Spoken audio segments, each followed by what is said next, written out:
Hello everybody, long time no see. Welcome back. My name is CJ. I'm your local friendly technology addict, and you're watching the Tech Addict's Attic. It's been a couple of years because life is busy, a lot of stuff going on, and I, one, don't have time to really mess around with the electronics like I used to. Like I said, a lot going on. And two, a lot of the stuff I've been doing just isn't all that interesting. I mean, aside from fixing spray bottles, I am surprised about that video. It just keeps getting views. I don't know, the algorithm likes it. And that's funny because I don't monetize. I'm not like trying to get anywhere with this. I just found it interesting to put it on the internet. But, the internet is broken, and apparently people need to fix their water sprayers. Neither here nor there. It's been a bit since I've had anything of particular value for the channel, and I was thinking about it, and there's a modification I'm going to do to a radio that I've got, and it occurred to me that that's exactly the kind of thing that I should put on this channel. Of course, it occurred to me after I did the modification. But I had to undo the modification for a couple of reasons, and I've decided I'm going to put it back in, only I'm going to try it better this time, because the last time it didn't quite work as expected, because I don't think I understood what was going on, how the radio itself was actually made. So a little bit of backstory. My wife's father's father had this radio, and it is a Radio Shack Patrolman SW60. As you can see, it has AM/FM broadcast, but we were also looking at VHF Low band for air traffic, commercial two-way radios, business band, stuff like that. 2-meter amateur radio, all the way up to 174 megahertz, and that includes a whole swath of now digital services that even if you were to tune one in, all you'd hear is something that either sounds like a diesel generator or static. Yay! So we've got that. We've also got UHF down here on the bottom, up near the 70 centimeter and a little bit shorter band, because we start out, what was it, 450, so just a little bit above the 70 centimeter amateur band. So we're looking at actually FRS and GMRS up in here, so you would be able to pick those up. And then we go all the way up to 512 megahertz. So this is a pretty comprehensive, it's not complete, it's not like 0 to daylight or anything, DC to daylight, but it's a nice little radio. One of the features I like is it's got a fine tune inside of a coarse tune, and they both turn together, but one turns about twice as fast as the other. We do have a squelch option, and then we have volume. Now the modification that I'm going to do to this is when I turn it on, there is, right around in here, it's about where I normally keep the volume. Of course you can't hear anything right now, but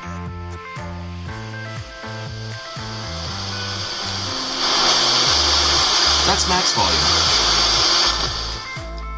Now if I were to tune in a radio station, I'm just going to pick something here, and that was only at about 30% volume. So hopefully this is just commentary, so this is not me trying to take anybody's copyright or trademark or anything. It just happens to be what's playing on the air right now. So there is a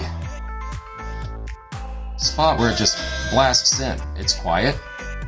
You get a really staticky spot right between the quiet and the loud. And it just happens that that's where I want it at the office. And I think that's where it usually spent most of its life, is right there at that hairy edge.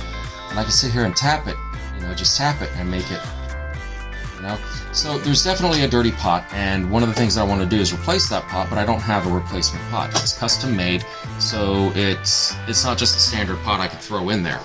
But I'm going to do one thing better. And I've made this modification before, but it didn't quite work, and I think it was because I didn't quite understand. Here we are, I'm looking for a piece of paper I can draw a diagram on. But I didn't quite understand how the amplifier worked on this, and apparently the higher the resistance, the more volume you have.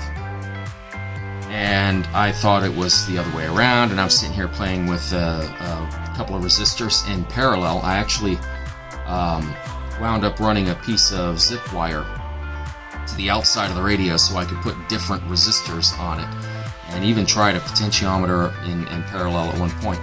And in fact, I think I even tried it in series at one point, and it wasn't quite what I wanted. So I'm going to try it in parallel, and if I do it right, even though the one resistor, the potentiometer, will be a lower value, the higher value one will still bring the average of the two up, and I'll still wind up being able to move the volume band, and that's what I'm trying to do. So I've got the band of volume, and right here is where I keep it, and so there's a dirty spot in that potentiometer. What I want to do is move that level over here. So now I'll wind up with a new dirty spot in about 20 years, but at least I'll be able to adjust the volume exactly where I want it without having to fight that dirty spot. And I'll be able to use the actual volume knob with that. I'll use a little PC board mounted trimmer resistor, basically, in order to adjust the parallel resistance. That should allow me to change where that sweet spot is on the main volume knob, which is my goal. I want to move that sweet spot just a little bit higher so that I can better adjust it. And I'm never going to play this thing at full volume. So if I'm actually decreasing, if I compress that volume range up a little bit, I'm okay with that. So that's what I'm going to try to do. And for the rest of this video, hopefully I'll be able to keep everything in the field of view this time. Stay tuned. Alright, so basically with an audio amplifier, you have, whether it's an op amp or a actual, like a 386 audio amp or whatever, you have a non-inverting input and an inverting input, and then you have your output, and of course power leads, but those are a given. Now, what generally happens is you have a waveform that comes out and a waveform that goes in. And if you simply put this waveform to the non-inverting input, you will have a greater amplitude output waveform. And so what we do is we take a little bit of that, feed it through a resistor, usually variable resistor, and the less resistance you have here, the more of this gets fed back to the inverting input, which basically takes that sine wave and inverts it, flips it upside down.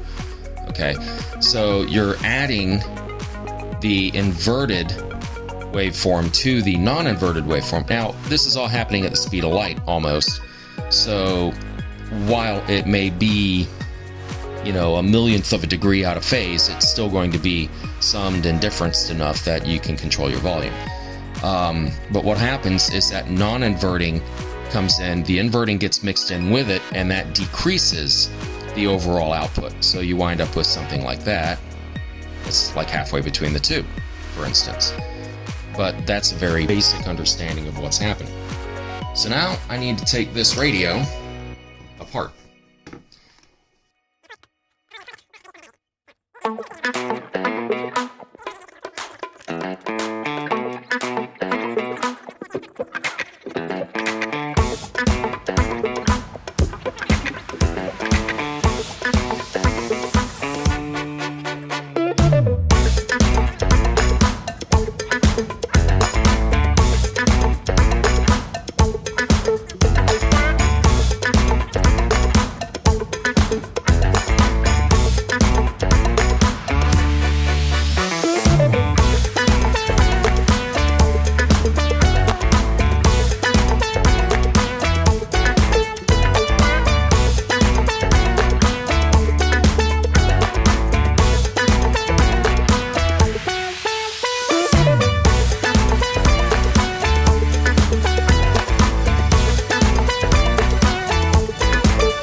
why?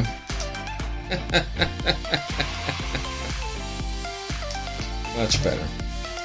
So my soldering iron was cold because I have to have the outlet turned on. We all do it. Fortunately, I don't have to wait for this to heat up.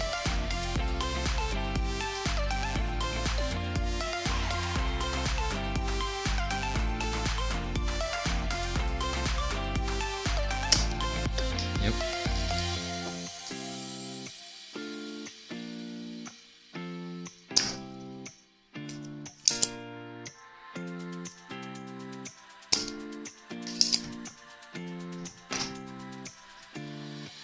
And yes, this stuff is going right in my face, but I'm not breathing it in. I'm holding my breath as I do this, because this is 1990s solder. It does have lead in it. And I wouldn't have solder that didn't have lead in it. I've used the lead-free stuff, and it is crap. It is absolute crap. So just be smart about it. Don't breathe it in. Don't ingest it. Don't, hold it in your mouth. Especially if you do this occupationally. For me, this is just a hobby. I might do this once or twice a year. So I've got the potentiometer out. And see if we can focus on that. So I'm going to take these pins and bend them out. And I'm going to figure out with my multimeter, which of course is not handy. I gotta find it too. I was not ready for this video. But I'll find the multimeter and I'll figure out if the resistance increases or decreases as I turn clockwise. And we'll go from there. Alright, so let's move this out of the way. Set this over here. Somewhere you can see it. And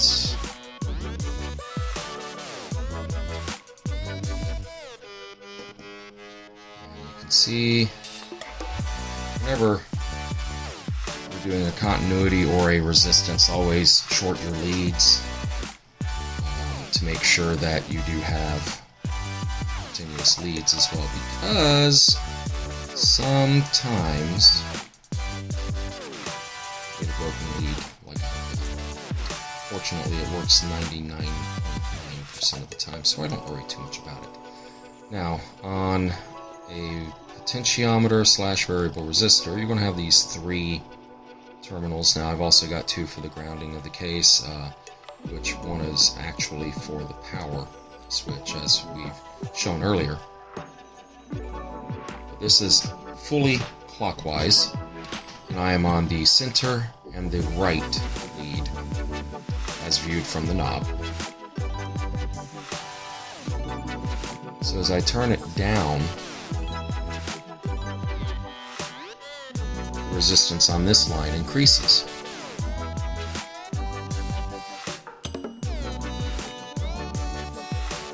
And of course, left to right, it's always going to be pretty much the same. Now there is going to be just that slight little variation because of the knob to its extents and whatnot, and the wibbling and wobbling of it is going to change the wipers on the inside, but I'll put it on the left hand center. So with it fully counterclockwise, we have basically 0 resistance, and as we increase volume, we are increasing resistance. And you can see it gets to a point right up here. I'm at about, I don't know, 80-90% of the travel, and it just pegs it. It goes up pretty slowly.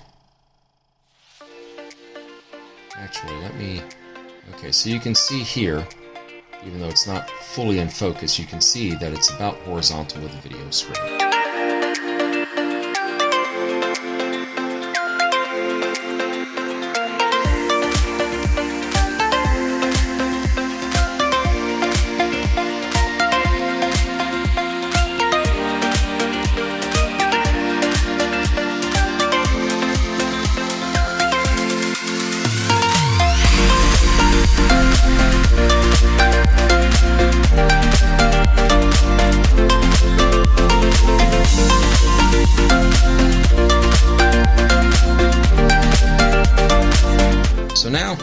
trick is finding out where they all go over on the other side.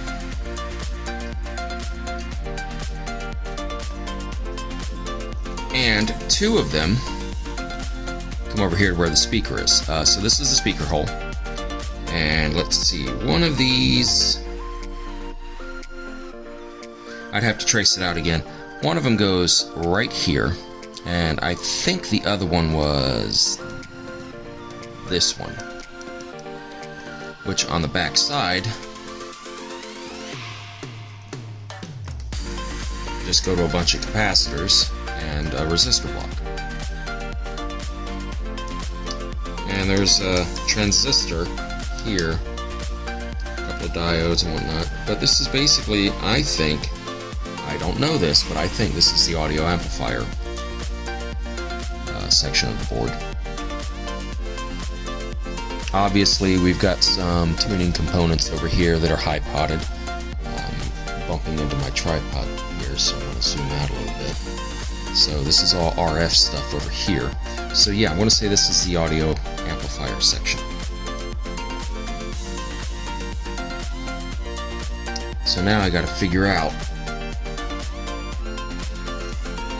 which ones I need to mess with, or do I need to mess with all three?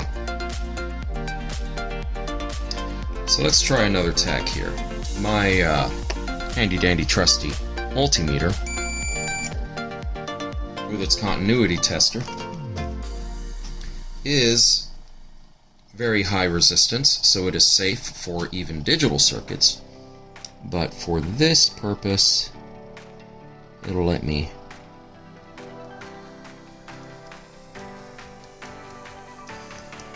basically tone out some stuff.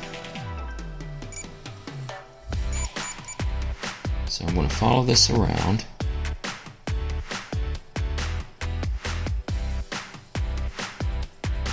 It goes up here. So the left one goes up here. Right there. Okay. And then the center one is that one there, and then the right one is that one there. So this is center and this is right. So I believe that over here, center and right, these are the ones I need to mess with. And I think the left one going up here indicates to me that it is not as important for volume. It may be used for something else. But I'm going to look and see what we got on the back side of that board there.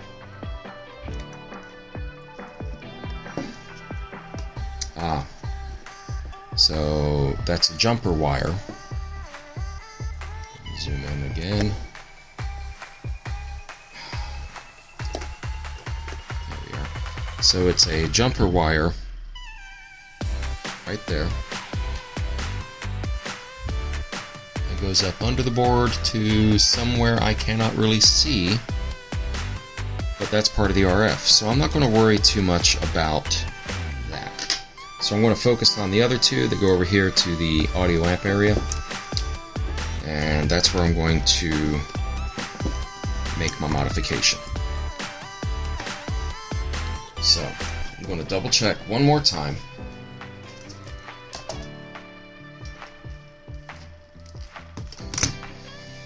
Make sure I've got the right one. It's right and center. Okay, right and center.